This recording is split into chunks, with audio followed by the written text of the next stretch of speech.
Madame la Présidente, chers collègues, entre 1930 et 1933, près de 7 millions de citoyens des républiques soviétiques sont morts de faim. 1,5 million en Russie, 1,5 million au Kazakhstan, 4 millions en Ukraine, où ces événements sont désignés sous le nom Holodomor. 90 ans après les faits, la plaie béante ouverte par ce drame n'est pas refermée.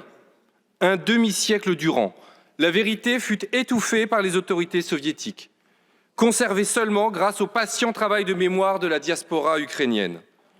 Aujourd'hui, le durcissement du régime autocratique de Vladimir Poutine s'accompagne de nouvelles tentatives d'effacer la réalité de millions de morts. Nier, c'est tuer une seconde fois. Comment ne pas comprendre l'aspiration des descendants des victimes et de tout un peuple à la reconnaissance? S'ouvre donc la question des termes et des modalités de cette reconnaissance. Nul ne peut nier la réalité du crime. Nul ne peut minimiser son ampleur monstrueuse, inouïe.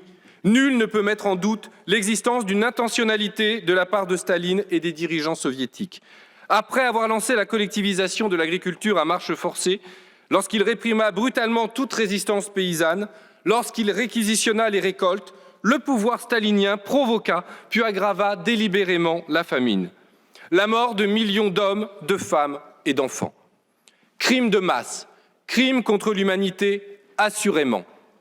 Génocide, la communauté scientifique est partagée.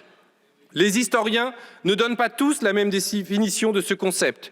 Timothy Snyder, éminent historien états-unien, soutien de la cause ukrainienne face à l'agression russe, écrit dans son grand livre « Terre de sang », publié en 2010, « Je préfère tuerie de masse à génocide en raison des controverses inévitables et insolubles suscitées par ce terme. » Sur le plan juridique, une seule définition du génocide fait autorité, celle adoptée par l'Organisation des Nations Unies le 9 décembre 1948. Elle repose sur 2 critères, l'intentionnalité et la volonté de détruire un groupe national, ethnique, racial ou religieux comme tel. C'est ce second critère qui constitue le point d'achoppement du débat. Assurément, en Ukraine, la répression des résistances paysannes à la collectivisation fut plus terrible encore qu'ailleurs. Staline voulait écraser toute renaissance d'un mouvement national ukrainien. Mais s'agissait-il d'exterminer le peuple ukrainien en tant que tel? Dans les campagnes ukrainiennes, les victimes de la famine ne furent pas uniquement des Ukrainiens. Des milliers de citoyens soviétiques de nationalité russe, juive ou allemande moururent aussi de faim. Par ailleurs, une grande partie des bourreaux, dirigeants communistes ou activistes de base, étaient, eux, ukrainiens. La différence est flagrante avec les 3 génocides reconnus comme tels par l'ONU. Le génocide arménien, la Shoah et le génocide des Tutsis au Rwanda. Anne Applebaum, journaliste et historienne, elle aussi engagée en soutien à l'Ukraine, écrit ainsi dans Famine rouge, publié en 2017 et qui fait autorité, tel que défini dans les documents des Nations Unies, génocide devrait désigner l'élimination physique de tout un groupe ethnique, comme dans l'Holocauste. Holodomor ne répond pas à ce critère. En reconnaissant Holodomor comme un génocide, notre Assemblée remettrait ainsi en cause la définition de l'ONU, et ce, de façon unilatérale.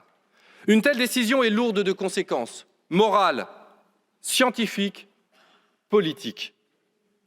Elle remettrait en cause la singularité des 3 génocides reconnus comme tels par l'humanité entière. Elle ouvrirait la porte à la reconnaissance unilatérale de multiples autres génocides au gré des conflits et guerres que les États se livrent devant l'opinion mondiale.